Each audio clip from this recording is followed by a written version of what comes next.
Alam niyo, sa totoo lang, mahalaga na sa isang simbahan, sabi ko nga po yun, kung naghahanap kayo ng simbahan, make sure na dapat pinipreach doon yung impyerno.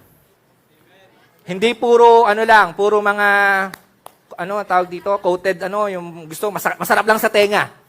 Madalas yun yung hinahanap sa church, gusto nila yung na-inspire, gusto nila yung namomotivate sila, yung lalabas sila, super, alam mo yun, yes, grabe, sobrang blessed ako sa message, which is good naman, hindi naman natin sinasabi, pero hindi puro ganun. Maganda minsan sa isang church din, tinatakot mo yung mga tao eh. Handa na kayo matakot? Yeah, alam niyo sa totoo lang, mahalaga na pinag-uusapan ng impyerno. Totoo po yan. Si Jesus, sa Gospel, sa New Testament, alam niyo po ba na mas madalas niyang binanggit yung impyerno kaysa sa langit? Mas madalas niyang tinuro yung impyerno kaysa sa langit. Bakit? Kasi po, hindi po biro ang impyerno. Hindi po biro ang impyerno. Talagang matindi ang impyerno kapag talagang yan na yung pinag-uusapan. Hindi siya basta-basta kasi habang nasa lupa tayo, dapat palagi natin naririnig yan. At dapat binabahagi natin yan sa mga tao. So napakahalaga po niyan. So ang title po ng message ko ay Highway to Hell. Parang papunta na ng hell yan Hindi ko alam kung tama yung title ko, pero Highway to Hell. Ayan. Parang may kantang ganyan May narinig akong ganyang kanta. Highway to Hell. Anyway, buksan po natin ang ating mga Biblia sa Luke chapter 16, verse 22 to 28. Luke chapter 16, verse 22 to 28. Buksan po natin ang ating mga iPhone na Bible. Sa Luke chapter 16, verse 22 to 28. Kahit sa mga nasa online po, sabayan niyo po ako sa pagbasa. Sabi po dito, Luke chapter 16, verse 22 to 28, "So it was the beggar died and was carried by the angels to Abraham's bosom. The rich man also died and was buried. And being in torments in Hades, he lifted up his eye and saw Abraham afar off, and Lazarus in his bosom. Then he cried and said, 'Father Abraham, have mercy on me, and send Lazarus that he may dip the tip of his finger in water and cool my tongue. For I am tormented in this flame.' But Abraham said, 'Son, remember that in your lifetime you received your good things, and likewise Lazarus evil things. But now he is comforted, and you are tormented. And besides all this, between us and you, there is a great gulf fixed, so that those who want to pass from here to you cannot, nor can those from there pass to us.' Then he said, 'I beg you, therefore, Father, that you would send him to my father's house, for I have 5 brothers, that he may testify to them, lest they also come to this place of torment.'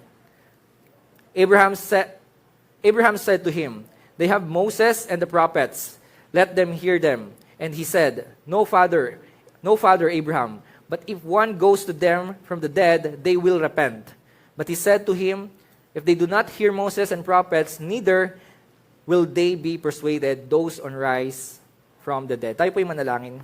Lord, salamat po sa umagang ito. Salamat sa pagpapala, panibagong araw na pinagkaloob mo sa amin. Salamat dahil nandito kami ngayon upang marinig ang iyong mensahe, Lord. Patuloy nga, O Diyos, na buksan mo yung puso't isipan namin sa aming tatalakayan ngayon, patungkol, Panginoon, sa patutunguhan ng mga hindi mananampalataya dito sa Hades o sa impyerno, Lord.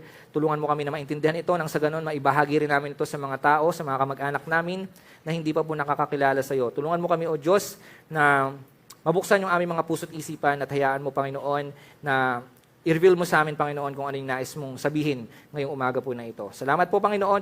Pinupuri ka namin at dinadakila. Ito po ang aming dalangin sa pangalan ni Jesus. Amen. Palakpakan po natin yung Diyos. Alright, so ngayon po, nakita natin sa binasa natin, yung iba sa inyo familiar na dito, sa parable po ng rich man and Lazarus. So napunta po sila, nakita natin dito, right after death. Sabi dito, pagkatapos mamatay, meron agad pinuntahan. Diba? Sa binasa po natin. So hindi na raw sila nagpagala-gala dito sa mundo. May narinig po ba tayong ganon? 40 days pa natin silang kailangan ipanalangin. Nandito pa kasi sila, yung kaluluno na, palikot-ikot pa dito. Meron pong ganon. Sino yung nakakaalala ginagawa dati yon? Wala na po. Malino po sinasabi ng Bible, pag namatay ka, magdamatay tayo, meron agad patutunguhan. Sa isang kisap mata, ito nakita natin, itong mayaman, napunta siya sa Hades or sa impyerno. Mamaya explain ko sa inyo kung ano yon. Yung isa naman, Abraham's bosom o doon sa paraiso. So, ibig sabihin po, meron ng dalawang patutunguhan. Hindi po tatlo, walang nasa gitna. Minabasa po ba tayo nasa gitna? Anong lugar yon? Ay, hindi ako nagsabi nun. Kayo po nakakaalam yon. So, may ganun daw, kailangan daw. Pupunta pa raw doon, mag-stay ng ilang para malaman kung, hindi ko na pinag-aralan yung theology nun, pero basta. Sabi, mag-stay ka doon. And then, bibigyan ka pa ng chance para, saan ka mapupunta? Pero dito, wala ng chance, nakita natin mga kapatid, no? Nakita natin dito na, may pinatunguhan yung isang tao na mayaman sa impyerno, yung isa naman, yung mahirap, okay, yung pulube, napunta siya doon sa langit. So ngayon, nakita natin, bakit ganon? Ba't itong mayaman napunta sa impyerno? O ba't nabanggit dito Hades o Hades? Alam nyo, ang Hades, para lang po sa kaalaman nyo, sa mga hindi pa nakakaalam, ang Hades, ito po yung pansamantala na lugar na kung saan yung mga hindi mananampalataya, doon sila pahihirapan. Hindi pa po yan yung impyerno. Hindi pa po yan yung lake of fire. Wala pa pong tao doon sa impyerno. Sa mga hindi pa po nakakaalam, sa lake of fire. Basahin po natin yung Revelation, chapter 20, verse 14. Come on, church. Revelation 20, verse 14, Then death and Hades were thrown into the lake of fire. Napansin nyo? Then death and Hades. Yung Hades na andito si Lazarus. Ngayon, yung mga tao since 2,000 years ago, yung mga napunta sa impyerno, hanggang ngayon nandun pa sila sa Hades.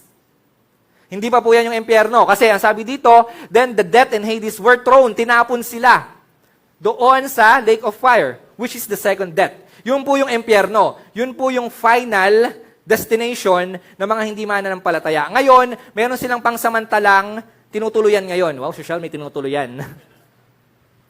Meron silang ngayon tinutuluyan ngayon at yon yung Hades. Hades. Kung saan napunta dito yung mayaman na tao. So hanggang ngayon, nandun pa po siya. Darating sila doon sa lake of fire kapag dating ng final judgment. Ibig sabihin, pinapahirapan pa po sila doon. Kumbaga, patikim pa lang ng impyerno yon. Pero nakita natin, ang sabi dito, nahihirapan siya. Pero pwede na natin sabing impyerno kasi papunta rin naman sila doon eh.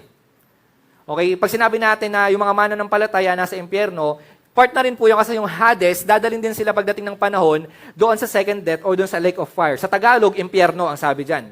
Tinapon sila doon sa dagat-dagatang apoy o sa lawang apoy o yung impyerno. So ibig sabihin po mga kapatid, na andun ngayon yung mga tao sa Hades. Now, tinatanong nila, nasaan ang Hades?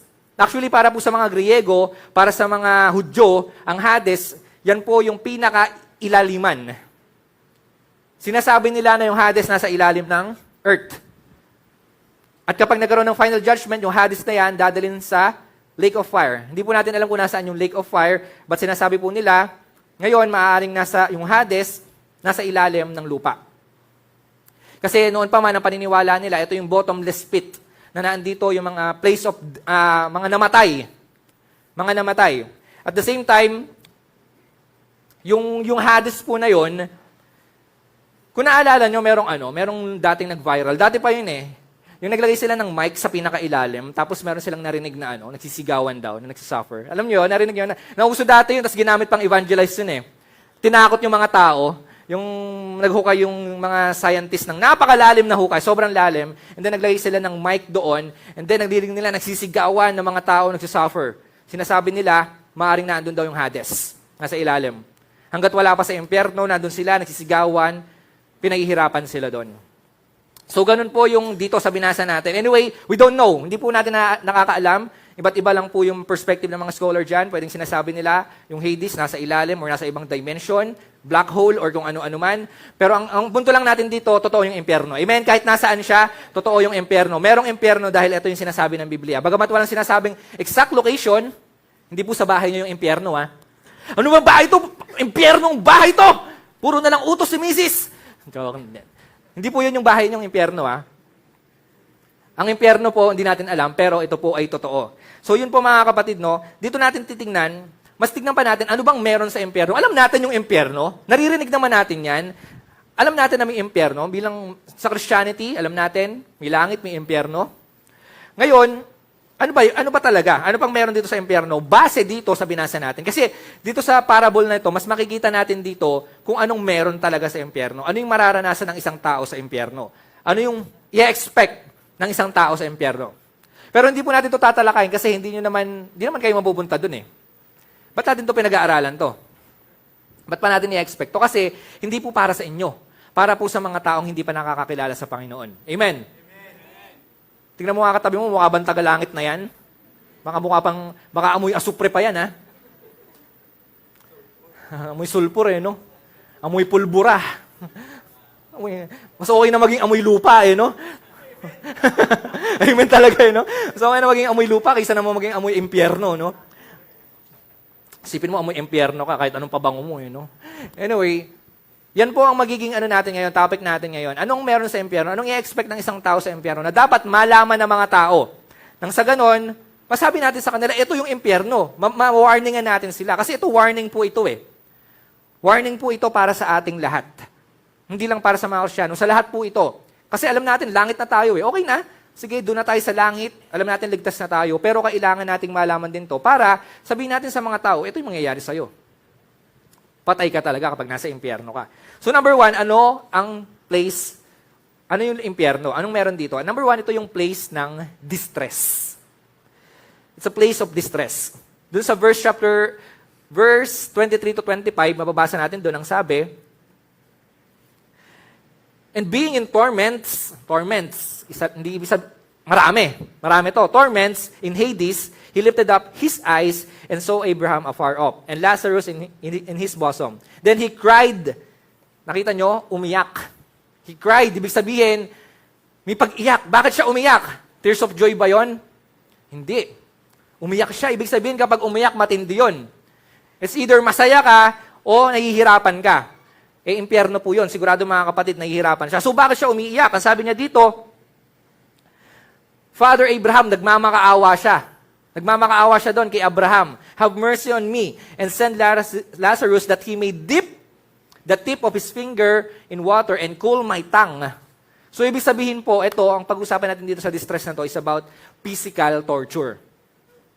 Dito, ang pinag-uusapan dito, nakita natin, malinaw, gusto niya na kahit daw patak ng tubig. Mailagay lang doon sa dila ni kasi sobrang init daw po. Sabi, because I am in agony. Hirap na hirap siya sa sobrang init. So, ibig sabihin, talagang may apoy sa impyerno. Hades pa lang po yan. Hindi pa po yan yung lake of fire. Hindi pa doon susunugin.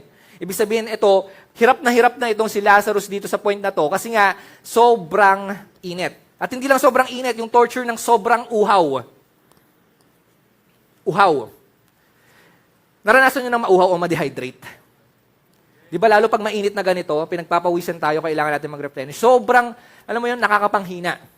Ang hirap ng walang tubig, lalo na sa panahon natin ngayon. So doon pa lang torture na yon, yung mauhaw ka. Si Jesus Christ nga, nauhaw di ba, humingi ng tubig. Si Jesus na yon. Eh dito, nakita natin, talagang mauuhaw ka dito kasi sobrang init. Naranasan nyo na yung init dito? Sa Pilipinas. Ano pa lang ng impyerno yan? Entrance pa lang. Actually, wala pa. Yung init dito, patayin nga natin yung aircon. Hindi. May aircon na nga, init na init pa tayo di ba? Paglabas mo, sobrang init dahil sabi nga, El Nino, something like that, ko sa balita, papasok yung El Nino, sobrang init. So, yung init na yan, wala pa yan. Dito, pag maiinitan tayo, papasok ka lang sa SM, ang lamig na. Di ba? Maiibsan mo yung init. Kasi meron kang pupuntahan. Meron kang mapupuntahan na malamig na lugar. Iinom ka lang ng tubig, pasok ka lang na 7-Eleven, inom ka lang ng tubig. Maiibsan na yung pang-init ng katawan mo. Yung torture. Eh, kapag nasa impyerno ka, wala kang mahahanapang tubig doon. Walang SM na papasukan para magpalamig. Kasi nanghihingi siya ng tubig Ang sabi niya, wala siyang makukuhanan doon. Punong-puno ng tagtuyot, punong-puno ng dilang tagtuyot, punong-puno ng init at apoy. Sino dito takot matalamsikan ng mantika? Yung naka-face shield ka pa kapag nagluluto ka. Di ba? Di ba may ganon? So, imagine mo, yung matalsik ng mantika na yon, ang sakit na nun. Physical torture, maano na yon, tapos magkakaroon ka pa ng, ang tawag sa ganon? Paso. Di ba? Mapapaso ka pa. So, how much more doon pagdating sa impyerno? Hindi lang yung paso buong katawan mo. As in, pasong-paso, imagine. Walang payong doon na pag dito mainit. Sa Pilipinas lang yung ganun, pag sobrang init, di ba, nakapayong. Dito nakapayong tayo sa sobrang init kasi natatapatan tayo ng araw, nasa sunburn tayo. Di ba? Tignan mo ngayon ang katabi mo, mukha ba na sunburn yan? O burn lang? Di ba? Sunburn, ibig sabihin, ang sakit nun, yung madampian mo lang yung kamay mo pag na-sunburn ka, di ba? Ang sakit. Ito mga kapatid, impyerno. Ang tinutukoy pa lang dito, mga kapatid, apoy pa lang na pagpapahirap sa kanya. Wala pang ibang sinabi. Pero ang sabi dito, ito yung patunay na maraming torture ka mararanasan. Sabi, in being in torments, marami. Hindi lang pong isang pagpapahirap. Hindi lang po yung apoy yung magpapahirap doon physically sa mga tao. Torments, ang dami. Hindi natin alam, pwedeng hampasin ka dyan, palu-paluin ka dyan, or anything, or kung anong pagpapahirap na pwedeng gawin sa'yo dyan.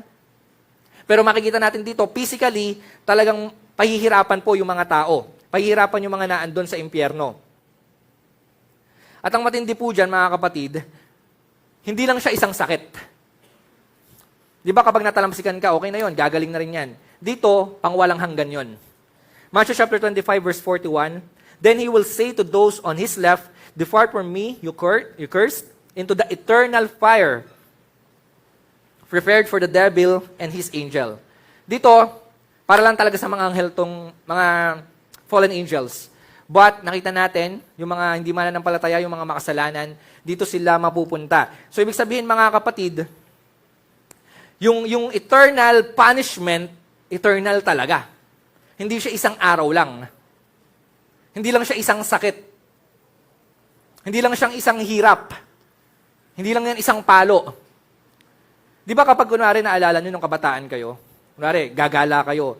Tapos, kasama nyo mga barkada. Tapos, gabi na.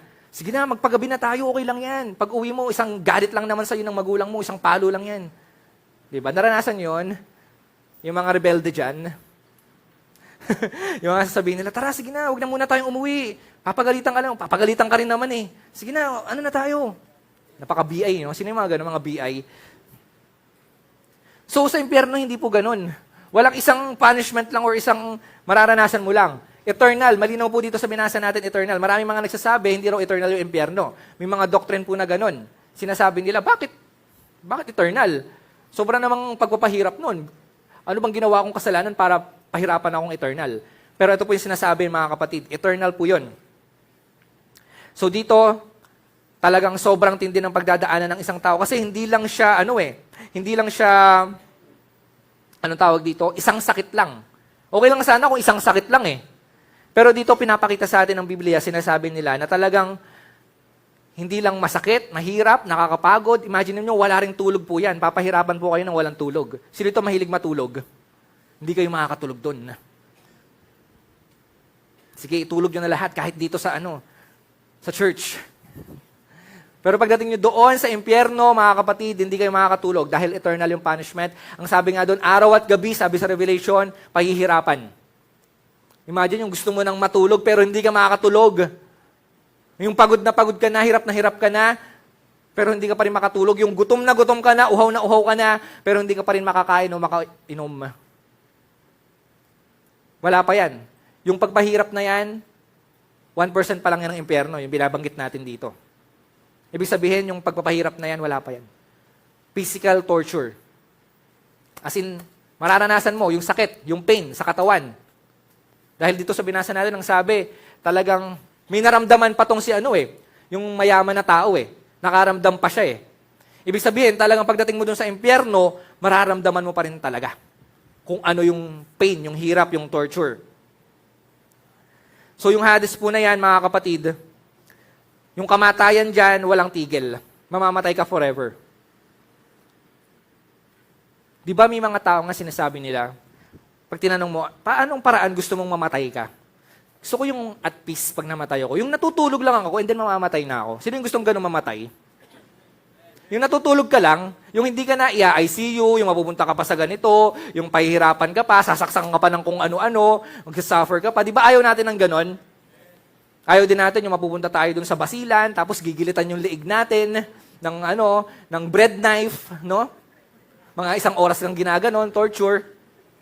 Tapos yung bread knife, hindi pa mapurol pa. Yan, ang tagal naman maputol ng liig nito. Torture. Ayaw natin ng gano'n, yung pangmatagalan. Ang gusto natin, panandalian lang.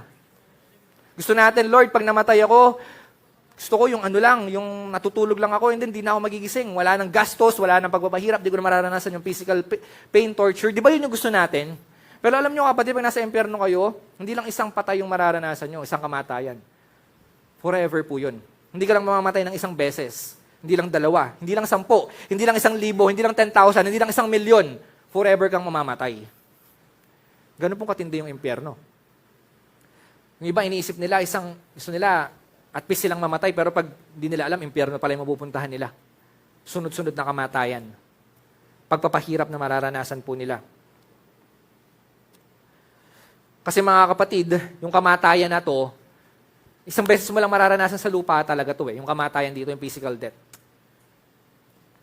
Pero yung eternal death, malinaw, eternal death, ibig sabihin mga kapatid, pang walang hanggan. Yung isang kamatayan nga, di ba natatakot na tayo?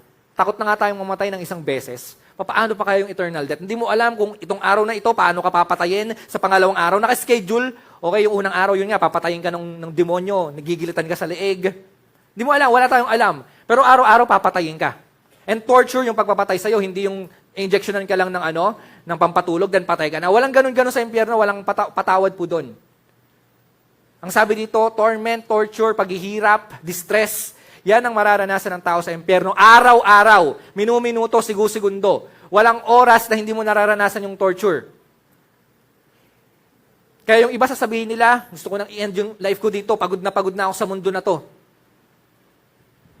Ang tanong, pagkatapos ng kamatayan, sigurado bang tapos na ang problema nila? Baka yun pa lang ang simula ng pang-forever na hirap. May forever po sa impyerno. May forever po. Totoo po yan. May forever sa impyerno. So, walang hanggan po yun mga kapatid. Dapat malaman nyo po yan. Imagine nyo yung namatay 2,000 years ago, hanggang ngayon, pinahihirapan sila ngayon. Nandito pa rin. Pinahihirapan sila dun sa Hades. At hindi, simula pa lang po yan. 2,000 years na yung nakalipas niya na. Wala pa po yung lake of fire. Hindi pa nila kasama dun yung sila Satanas at yung Antikristo. Okay, ganyan pong katindi yung mararanasan po ng mga tao. Actually, mga kapatid, dapat magpasalamat natin. Kaya dito natin yung gospel yung grace ng Panginoon Dito natin ma-appreciate na dapat papunta tayo doon, pero nandito tayo ngayon, ligtas, meron tayong assurance sa buhay natin na meron tayong buhay na walang hanggan dahil kay Jesus. Amen. Palakpakan po natin. Imagine niyo yung dapat yung mararanasan nating lahat pero ayaw ng Panginoong Hesus doon. Hindi ka pwede dyan, anak, dito ka. Dito ka sa langit.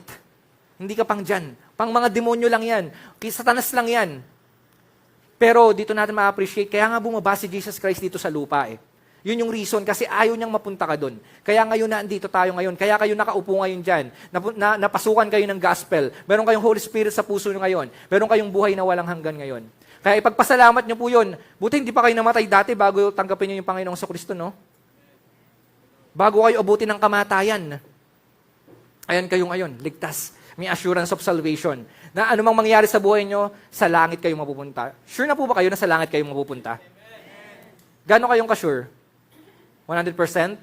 Kapag 80% yan, or 90%, or 99.9% ng safeguard, yung safeguard, tagal na, no? Parang 80s pa lang yata, sinasabi na, 99.9%, hanggang ngayon, wala pa rin yung 0.1, di ko pa rin alam kung nasaan. Ang tagal na, ang ng technology, no? Hanggang ngayon, wala pa rin yung 0.1. Pero kahit 99.9% pa lang na hindi ka sure, kapatid, magsisi ka na. Kasi kahit yung 0.1 na yan, na sobrang liit na percentage ng assurance of salvation mo, wala pa, delikado ka pa rin. Dapat 100% or 101% sure na sa langit ka. Tingnan niyo po yung sarili niyo ngayon. Dapat ganun po kayo. At dapat ipagpasalamat natin yun mga kapatid na araw-araw, pagpasalamat natin, na iningatan tayo palagi ni Lord, sinamahan niya tayo, at dito sa lupa, ginabayan niya tayo. Alam niyo sa totoo lang, maraming dapat ipagpasalamat kay Lord Yun nga, natanggap po yung buhay na walang hanggan, yung pag-iingat niya sa'yo sa araw-araw. Actually, napakalaking blessing na Lord. Yun lang protection ni Lord, sige. Yung protection sa'yo ni Lord sa araw-araw. Nagagawa niyo bang magpasalamat kay Lord everyday sa protection na ginagawa niya sa buhay niyo? Di ba sinasabi natin, everyday is a blessing? Totoo naman. Pero yung protection dapat ma-appreciate nyo yun Imagine niyo, tingnan nyo araw-araw pupunta kayo ng work. Pupunta, babalik ng bahay. Araw-araw ganun yung gawain nyo. Malaki yung percentage na ma-aksidente kayo. Malakas yung percentage niya. Kasi Marami ng mga sasakyan, marami mga pwedeng mangyari sa inyo. Hindi nyo alam kung ano mga pwedeng mangyari sa inyo. Kahit na gaano kang kayaman, kahit gaano kang kasikat, kapag talagang yung proteksyon ng Lord talagang hindi mo naranasan yan, wala rin. Kaya dapat humingi tayo palagi ng protection kay Lord. Pupunta pa lang tayo sa work natin, sa school natin, at pasalamatan natin siya kapag nakarating na tayo ng bahay ng safe. Imagine niyo, eto, bigyan ko kayo ng sample. Kilala niyo si Kobe Bryant? Sino ito idol si Kobe Bryant? Di ba? Anong araw ano si Kobe Bryant? Anong tawag dito? Anong team? Hinebra? Minarinig ko Hinebra. Ba't napunta sa Hinebra si Lakers, di ba? So, sikat na sikat siya. Idol na maraming tao, maraming pera, nasa kanya na yung lahat. Ngayon, nakita nyo, paano siya namatay? Saan siya namatay? Helicopter. Di ba? Walang kaalam-alam, nagulat ako sa news. Sikat na basketball player. Patay. Mayaman po yan, ha? Tignan nyo, kung yun, sikat na player na matay, doon sa aksidente na yon, tayo, tignan nyo, buhay na buhay pa kayo ngayon. Hindi nyo ba mapagpapasalamat sa Lord yun? Si Black Mamba patay na. Kayo ngayon, ligtas buong buo. Mayaman pa po yun. Si Paul Walker. Kilala niyo si Paul Walker? Magaling mag-drive. Talagang sikat na po yun, artista, and then talagang magaling siya mag-drive. Marunong pagdating sa sasakyan. Anong kinamatay? Nabangga. Mayaman, sikat. Nabangga. Imagine niyo, tapos ang buhay sa isang iglap. Paul Walker. Mayaman. Kanina sa air, si Kobe Bryant. Ngayon naman, sa land. Sa ilalim naman ng tubig. Nabalitaan nyo yung lumubog na yung sumabog na nag-implode na submarine? Mga billionaire po yon. Muntik pang masama si Mr. Beast. Isang mayaman din, puro mayayaman yun, pupasok sila doon, pupuntahan yung Titanic. Hindi ko alam kung ba't nila gustong puntahan yung Titanic. Nag-uubos ng pera. Para lang makita, pwede naman sa YouTube, kitang-kita mo na nga syempre, walang paglagyan ng pera Imagine nyo, 5 bilyonaryo pumunta sa ilalim. Tapos ang buhay. Patay. Sa isang iglap. Ngayayaman. Nasaan na sila ngayon? Nasaan na yung pera nila? Nasaan na sila? Ngayon kayong mga kapatid, tignan nyo. Sa buong araw, iningatan kayo ng Panginoon, nandiyan kayo ngayon. Amen? Doon pa lang po mga kapatid, makikita nyo, wow, grabe yung grace ng Panginoon sa akin. Mula pa lang nung bata ako, pumasok ako sa school noon, hindi ako pinabayaan ni Lord. Hanggang ngayon, nandito ako, ang tanda ko na. Imagine niyo, tumanda kayo ng ganyan, iningatan kayo ni Lord. Grabe naman sa word, tumanda talaga no? Yun naman po talaga di ba? Imagine niyo, yung blessing na yun, bilangin niyo yung pag-iingat sa inyo ni Lord sa araw-araw. Yung mga yun, ang babata pa, namatay. Kaya, mahalaga mga kapatid na everyday, let's pray na traveling mercy, pag-iingat.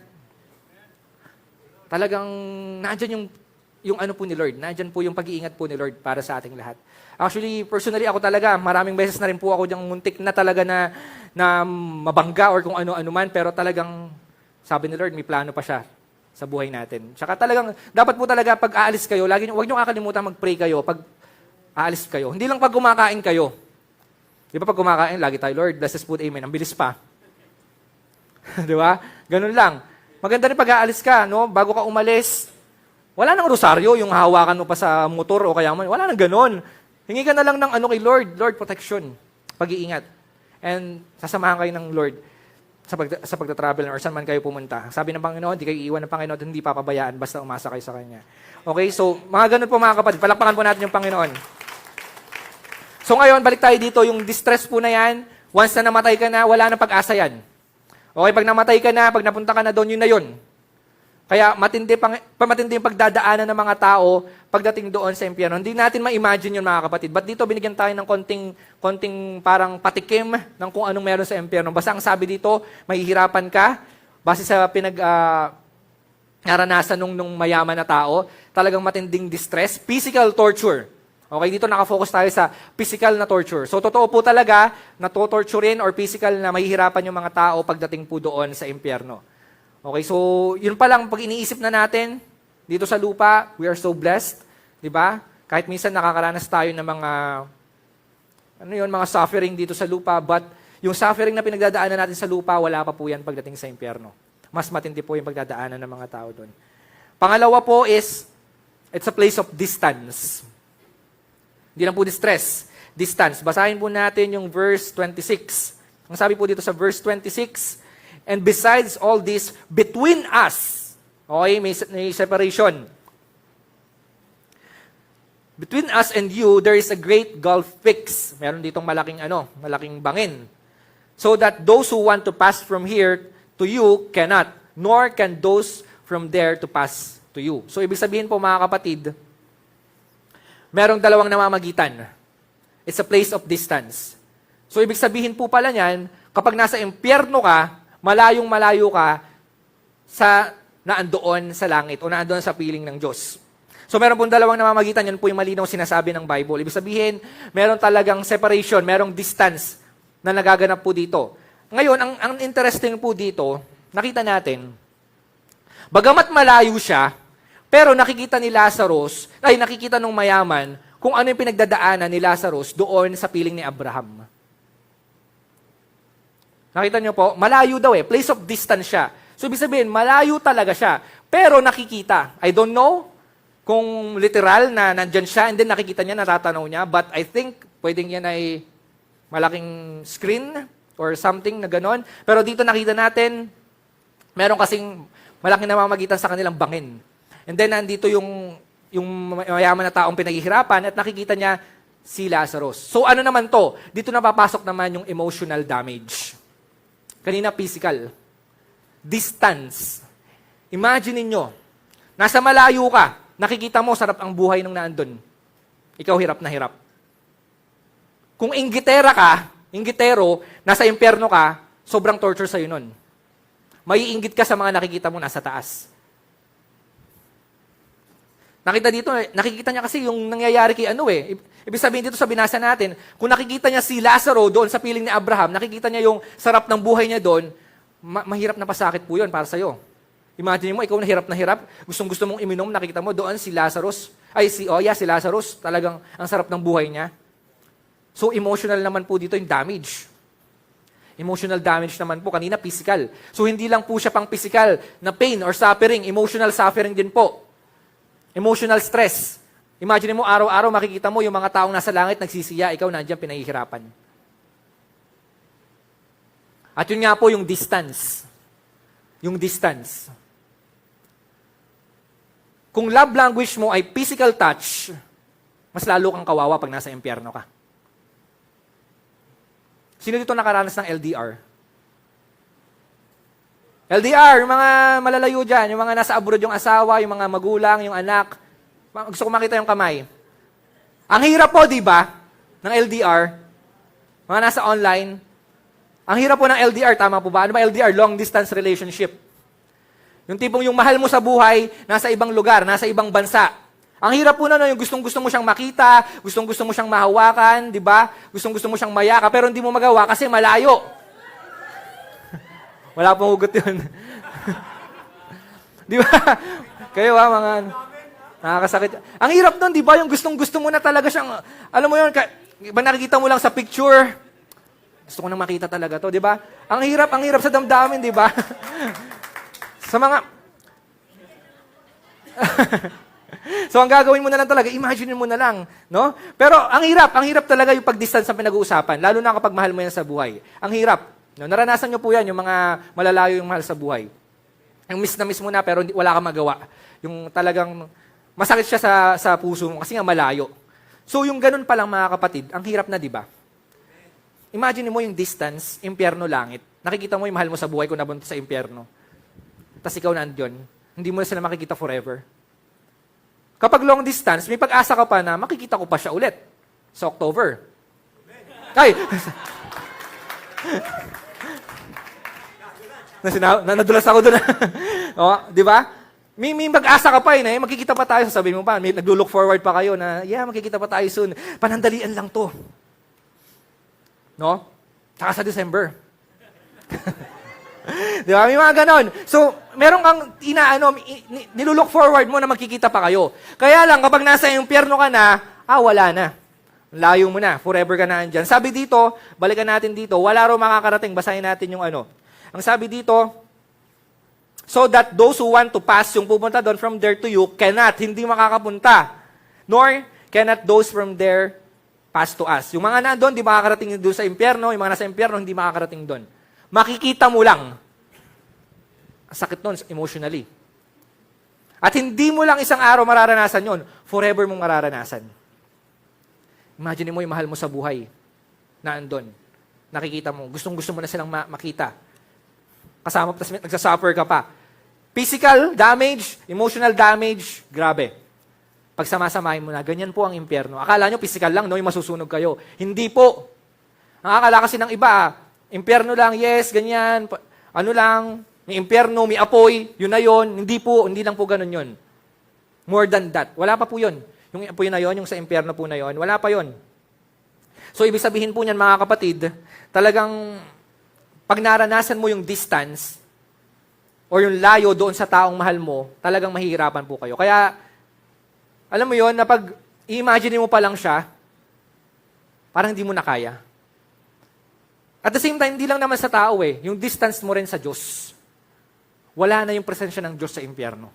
Wala nang peace, wala ka nang mararamdamang peace doon. Dito nasa lupa pa tayo. Yes, nakakaranas tayo ng mga tribulation, suffering, pero may peace pa rin tayo nararanasan. Amen po ba? Kasi nandito pa yung presensya ng Diyos. Nandyan pa siya, nararamdaman pa natin kahit nasa mundo tayo na hindi perpekto. Nararamdaman pa natin yung hope mula sa Diyos, yung pagmamahal ng Diyos. Pero kapag nasa impyerno ka na, wala na. Kahit saan mo hanapin yung Diyos, wala na. Tapos na yung lahat. Ang daming opportunity binigay sa'yo dito na mahalin mo yung Diyos, na kilalanin mo yung Diyos, pero hindi mo ginawa. Kapag nasa impyerno ka na, wala na. Wala na po yun. Ang sabi nga po dito sa 2 Thessalonians chapter 1, verse 9, they will suffer the punishment of eternal destruction away from the presence of the Lord and from the glory of His might. So, hindi lang pala yung mga mahal mo sa buhay yung malayo sa'yo, yung may distansya. Kundi, ang pinakamahirap po dito, yung Diyos. Na kahit manalangin ka doon, hindi mo mararamdaman. Kaya, ganun po mga kapatid yung hirap. Ganun po katindi yung hirap. Malayo ka na sa pamilya mo na napunta sa langit. Malayo ka na sa Diyos. Malayo ka na doon sa mga nakikita mo. Yun pa yung torture doon Yun nga, yung makikita mo, ang sarap ng buhay nila sa langit. May mansion sila, inaapakan nila, gold. Di ba? Ang sarap ng buhay nila doon. Kung may pagkain sa langit, eat all you can sila, mukbang lang sila sa langit. Tas ikaw, uhaw na uhaw doon. Sana talaga may pagkain sa langit, no? Anyway, ako, personally, naniniwala ako may pagkain sa langit. Yun yung ano ko. Meron man o wala, pero naniniwala ako may pagkain sa langit. Gusto niyo rin may pagkain sa langit? Sabi niyo kay Lord, Lord, baka naman. Hindi, si Jesus, mahilig kumain yan. Feeling ko, Lord, marami nakahanda sa ating pagkain. Meron nga raw nakaprepare na table for us. O anong meron doon? Computer, magko-computer tayo doon sa table. Wala pagkain yun. Okay. Eat all you can sa langit. Eat all you want. Para kasing sa ano yan babalik tayo sa anong tawag dito? Sa Garden of Eden. I-restore po yun. Ang sabi ng Diyos doon, kainin nyo lahat.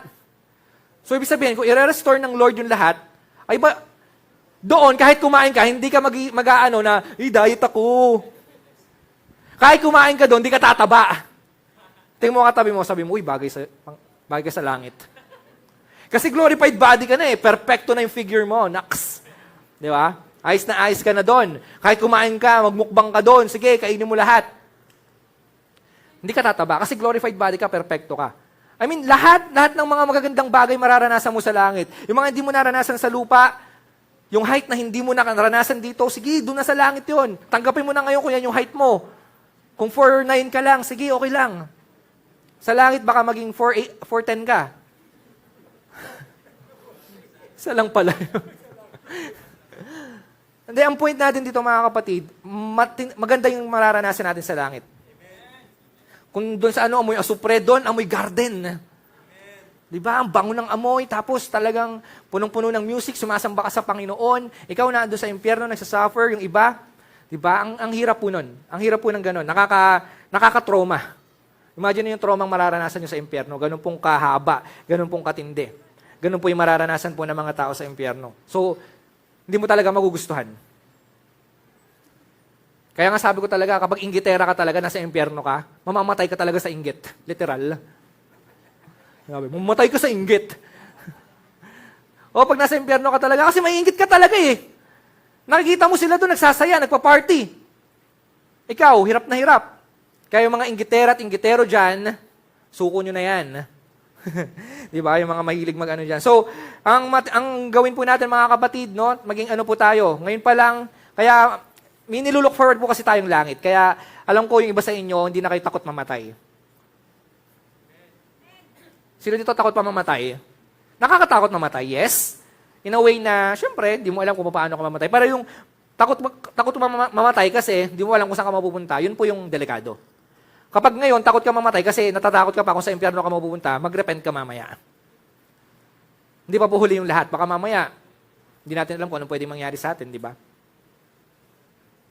So, yun po yung gawin po natin. At yun nga, habang nasa mundo po tayo ngayon, grab natin yung opportunity na lumapit tayo sa Diyos. Habang papalapit ka ng papalapit sa Diyos, syempre, papalayo sa'yo sa Satanas. Palapit ka ng palapit kay Satanas, palayo ka ng palayo sa Diyos. Tandaan nyo mga kapatid, kailangan meron kang Holy Spirit sa puso mo. Kapag nararamdaman mo yung Holy Spirit sa puso mo, ibig sabihin, tagalangit ka. Kapag wala, hindi. Kasi mga kapatid, ang Holy Spirit, kapag nasa sayo yan, hindi ka pwedeng pumunta ng impyerno kasama yung Holy Spirit. Amen? Wala, hindi mo mararamdaman yung presence ni Lord dun eh.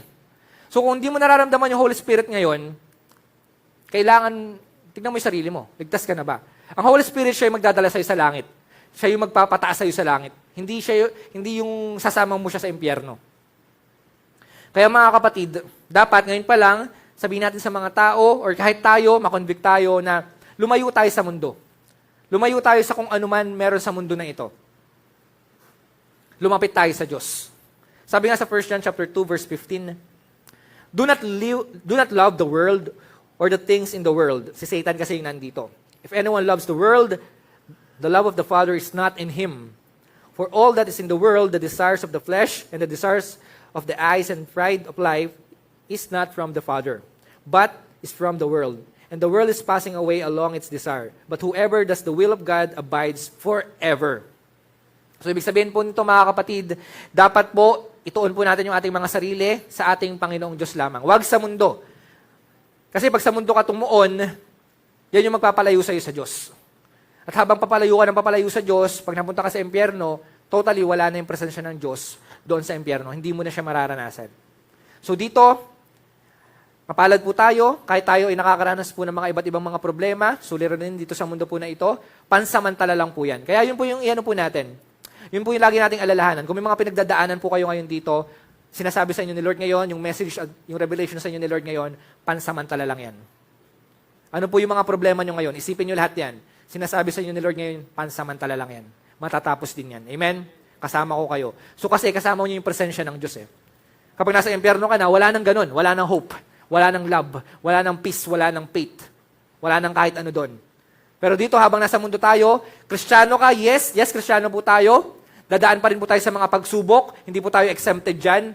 So ibig sabihin po mga kapatid, ang maganda po dito, tumawag lang po tayo palagi sa Panginoon.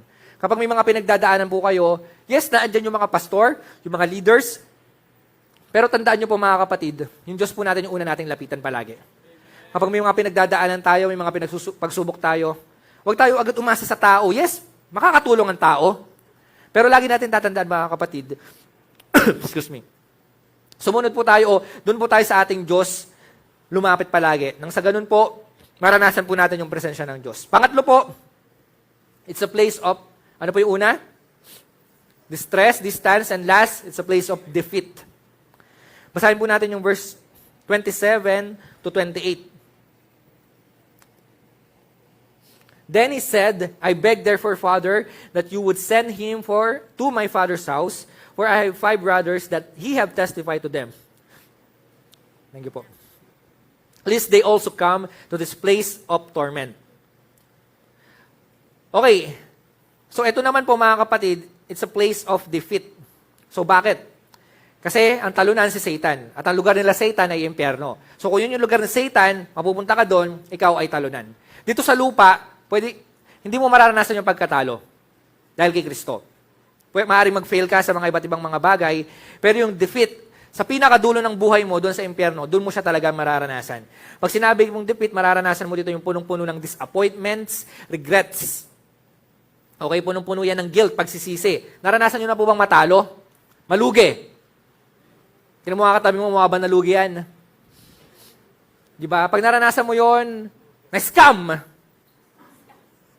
Di ba? Magsisisi ka, sana pala hindi ko na ginawa yun. Regrets. Nagsisisi tayo. Di ba ang hirap sa pakiramdam ng gano'n? Hindi ka makatulog. Sising-sisi ka, bakit ginawa mo to? Nasa huli talaga yung pagsisisi, mga kapatid. Pero dito, dahil defeat, kung kanina, yung torture, physically, and then emotionally, dito mentally. So kanina, akala natin physical lang ang torture. Hindi. Emotional, damage, and mental also. Kasama rin po dyan. Imagine mo, depressed ka forever. Ang hirap ng depressed, di ba? Pero pag nasa impyerno ka, punong-puno ka ng pagsisisi, punong-puno ng guilt, punong-puno ng regrets. Na araw-araw iisipin mo yon. Di ba pag punong-puno ka ng regrets, punong-puno ka ng ano sa puso mo, hindi ka makakatulog. So talagang hindi ka makakatulog doon, literal. Dahil sa mga iisipin mo. At yun nga yung pagkatalo na naranasan mo. Kasi nandun ka na sa impyerno, talo ka na, wala nang pag-asa yun. Hindi ka na makakabalik sa langit. Hindi ka na makakapunta sa langit. O hindi ka na kahit anong sising gawin mo sa impyerno, wala na, talo ka na. Defeated ka na. Kahit anong gawin mo sa buhay mo. Imagine niyo yung mental torture na gagawin sa inyo doon. Yung suffering, hindi lang talaga pang katawan, buo. Kung ganun katindi yung mararanasan mo, yung sising-sisi ka, sana pala, tinanggap ko si Jesus Christ yung nasa lupa ako. Sana pala, umattend ako ng church every Sunday. Sana pala, hindi ko inaway si kapatid na ganito, hindi ko inaway si pastor. Yung masisisi ka doon, sana pala ginawa ko yung kalooban ni Lord habang nasa lupa ako. Sana pala, nagpagamit ako kay Lord habang nasa lupa ako. Imagine mo, forever mong iisipin yun.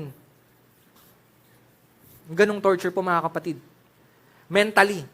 Ang hirap po nun. So ganun po mga kapatid yung mararanasan po ng mga tao pagdating sa impyerno. Matinding mental torture. Physical, emotional, mental torture, mararanasan po yan ng mga tao. Nakita natin po dito, yung mayaman kasi, maaaring nung nasa lupa siya, na-enjoy niya yung buhay niya. Parang ito yung gustong ipunto rin ng isa dito na-enjoy niya yung buhay niya. Wala namang masama mag-enjoy. Di ba? Ang gusto ni Lord, maganda rin yung buhay natin, maging maayos din yung buhay natin. Pero minsan kasi, kapag nasa lupa ka, pwedeng itest ni Lord yung buhay mo sa pamamagitan ng pera at yaman. Maring minsan, payayamanin ka ni Lord, bibigyan ka ni Lord ng pera, pero hindi mo alam, yes, blessing yan, pero it's a test. Kaya yung mga maraming pera dyan, tingnan mo yung katabi mo. Mukha bang may pera yan? Patingin naman ang wallet mo. Walang laman sa wallet, pero yung online bank, punong-puno. Ang dami. May BPI, may Metrobank, may GCash, may Maya. Ay, Maya ba yun? Pay Maya, di ba? Daming pera, walang paglagyan. No, my point is, walang masamang maging mayaman. Walang masamang magkaroon ng pera. Pero pag mukha kang pera, yun yung masama. Amen. So, gusto ng Diyos na maging successful ka rin, magkaroon ka ng pera. But sometimes, yung pera na yan, pwedeng gamitin ni Lord para itest ka sa mundo na ito. Yes, it's a blessing, but also, part din ng test yan. Kasi pwedeng dyan sukatin ni Lord kung gaano ka talagang ka-faithful sa Kanya. Pwedeng sukatin ni Lord dyan yung pananampalataya mo kung talagang aasa ka lang ba talaga sa pera. Kapag nagkapera ka na, mananatili ka pa rin ba sa Diyos? Kapag nagkapera ka na, mag-stay ka pa rin ba sa Kanya? Kapag nagkapera ka na, sasambahin mo pa rin ba yung Diyos? O mas uunahin mo yung pera? Minsan, akala natin, yes Lord, thank you sa blessing, dami kong pera ngayon. Good. Pero tandaan mo, baka tinetest ka rin ni Lord dyan.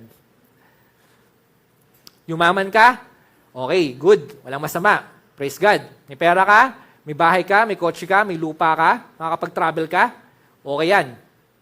Batignan mo rin yung sarili mo. Baka mamaya, may testing na ginagawa sa Lord. Kasi delikado. Maraming mapepera, mayayaman, ang mapapahamak.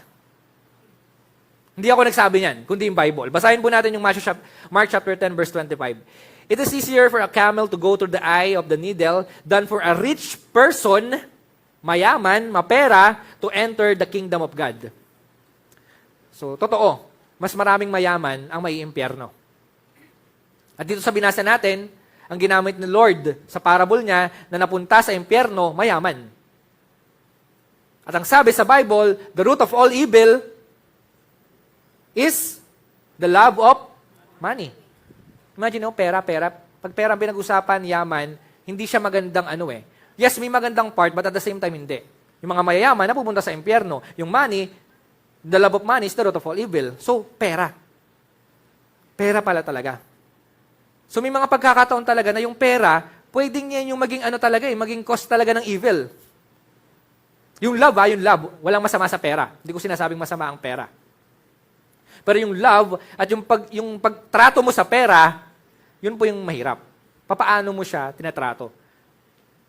Madalas talaga nagiging root ng awayan sa pamilya, lupa, 'di ba? Dito sa Pilipinas, yan yung yan yung pinaka yung laro ng mga Pinoy, agawan ng lupa. Nag-aaway-away lupa sa Pilipinas. Hindi lang sa Pilipinas, 'di ba? Sa mga mag-asawa, pinag-aawayan, madalas pera. Sa politika, pera. Kahit saan ka pumunta, the love of money is the root of all evil. And yun mga kapatid, dito, ang gusto ko lang ipunto po sa inyo dito, minsan talaga, maging aware po tayo na sa mga ginagawa po natin o kung paano po natin hahawakan yung pera or yung kunwari, bilinas tayo ng Panginoon. Maaaring pagdating ng panahon, i-bless kayo ng Panginoon. Pero tandaan nyo, wag nawa mawala yung focus sa Diyos kapag bilinas na kayo ng Lord pagdating ng panahon. Na pag dinala kayo ni Lord dyan, huwag niyong kakalimutan kung sino yung nagdala sa inyo dyan. Marami po kasi ganun. Yumaman, nawala na sa Diyos. Yumaman, nawala yung focus sa Diyos. Yumaman, hindi na nakita sa church. Yumaman, hindi na naglingkod kay Lord. Yumaman, mas lalo pang sumabang yung ugali. Yumaman, nawala, naging idol na yung pera. Pwede pong gawing idolatry ang pera. Or idol yung pera. Maging, po yan, part ng idolatry. Pag inuna mo na yung pera kaysa sa Diyos. So, ganoon yung mangyayari. Mapapahama ka talaga.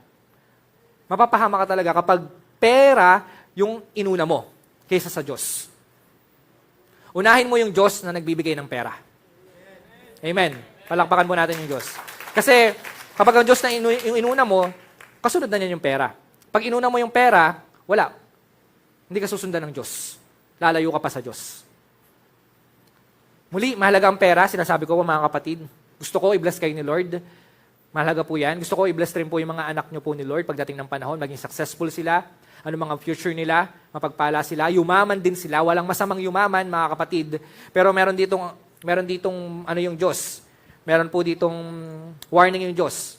Maraming mayayaman ang mapapahamak.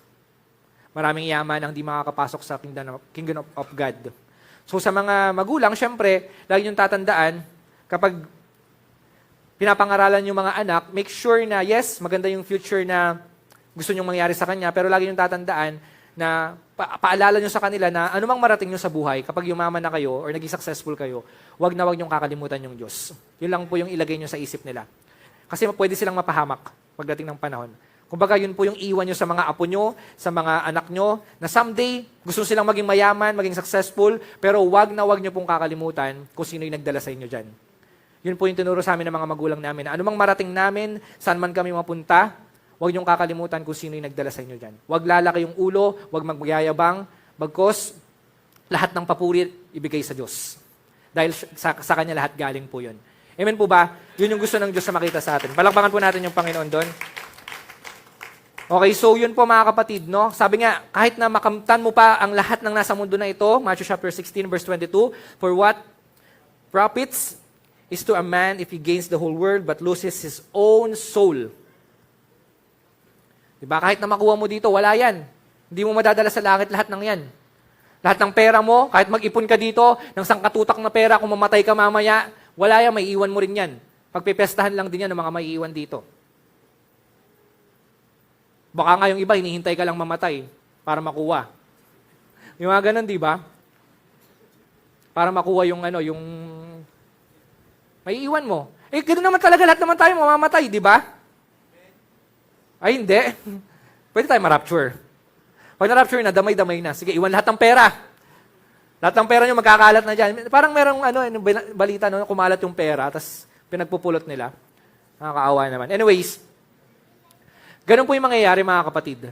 Ganun talaga. Kahit anong ipon natin yan, yes, maiiwan yan sa mga pamilya natin, magagamit nila yan, pero ikaw, kung talagang sa'yo yung pera talaga, nabubuhay ka sa mundo na ito para sa pera, gusto mo makamit mo man yung lahat, kung mapapahama ka naman, wala din. Okay lang kung sa langit ka.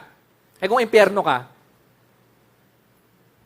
kahit makamtan mo yung buong mundo, makamit mo lahat, wala rin.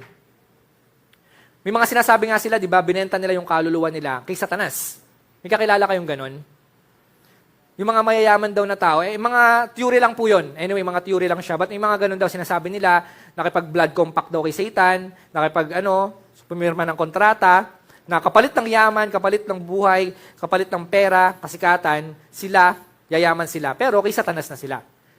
Totoo man po yun o hindi, kung may ganon man pong konsepto, marami pong mga ganon, na sinasabi nga nila, pero hindi nila naisip na pananandalian lang, pansamantala lang, yung mararanasan nila. Na pang forever po yung mararanasan nilang suffering kapag ibinigay nila yung sarili nila kay Satan. Marami pong ganyan. Sinasabi nga nila. Isang sample nga po dyan, sa isang theory na yan, sinasabi nila si Katy Perry. Kung kilala po niyo si Katy Perry, isa po siyang sikat na artist, singer sa Amerika. Lumaki po siya sa church, anak siya ng pastor. But then, sinasabi nila yung mga theory na binenta niya raw po yung kaluluwa niya kay Satan, kaya sumikat siya ng ganun. Kasi dati, nagko-compose siya ng music, na Christian music. Napakinggan ko rin yung mga music niya, okay naman, maganda, kaya lang hindi siya sumikat doon. At dahil hindi siya sumikat doon sa Christian music, may nag-offer sa kanya, ito, sisikat ka dito. Si Satan. Sumikat naman talaga siya. Nakilala siya sa buong mundo, nagkapera siya, yumaman. Pero, sinasabi nga nila, yun ay kapalit ng ng kanyang kaluluwa. Pero mga kapatid, muli, iano ko po sa inyo, papaalala ko lang po sa inyo, na okay lang na, yes, dito sa lupa, kung nakakaranas tayo ng mga pagsubok, simpleng buhay lang, or nakakaranas tayo ng, yung parang inisip kasi natin, yayaman pa kaya ako sa mundo na ito? Okay, pwede pa, may pag-asa pa naman, mga kapatid. Pero, tandaan nyo, mas mahaba yung buhay sa langit. Mas mayaman kayo doon. Hindi nyo na kailangan mag-ipon pa ng pera para makapunta sa langit. Di ba nag-iipon tayo ng pera para makapunta sa ibang bansa? Nag-iipon tayo ng pera para makapunta sa ibang lugar na gusto natin. Pero sa langit dito, para makakuha ka lang ng passport, ang requirements lang dito, hindi mo na kailangan ng visa, hindi mo na kailangan ng kung dadaan sa immigration.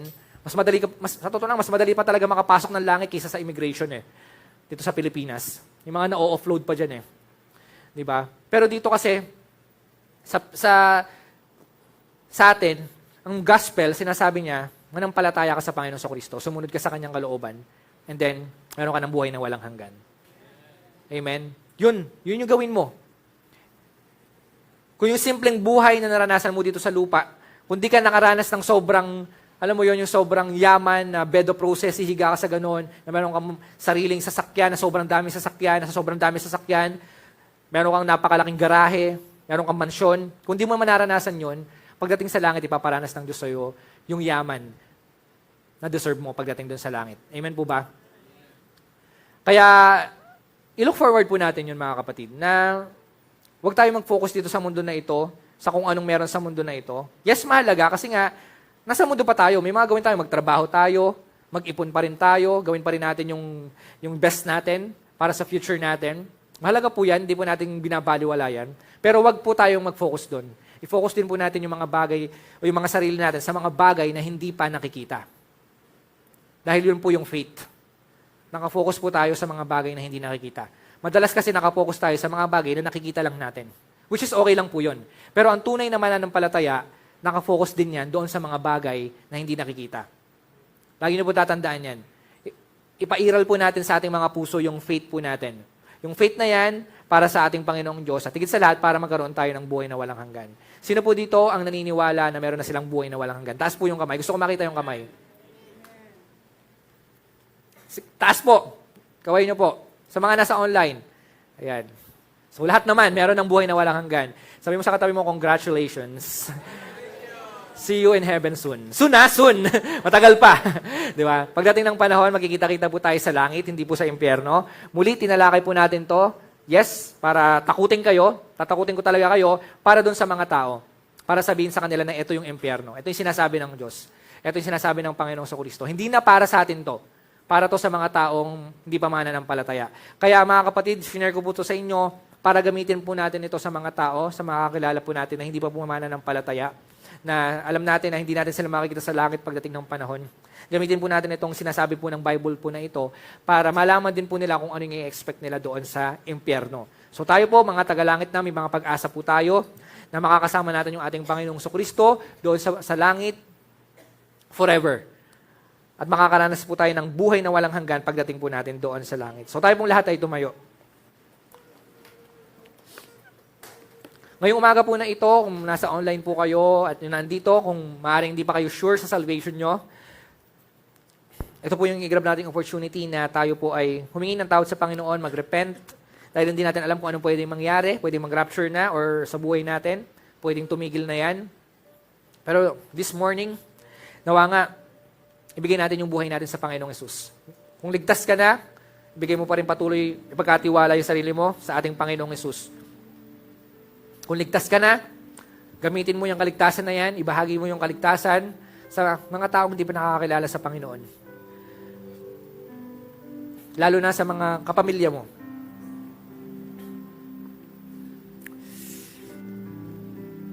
Sa mga nasa online, sa mga bago po na andito, hayaan nyo po na magkaroon tayo ng opportunity para humingi ng tawad sa Panginoon, mag-repent at tanggapin siya bilang Panginoon at tagapagligtas ng ating buhay.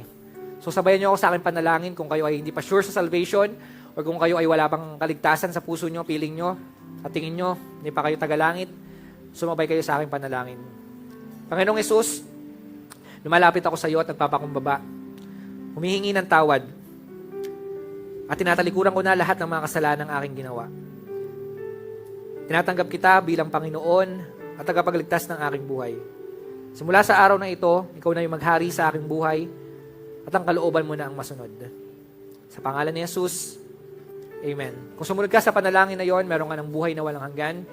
Kasama ka na sa pamilya ng Diyos. Hindi ka na sa impyerno. Wala na yon. Wala nang kapangyarihan yung kamatayan sa iyo.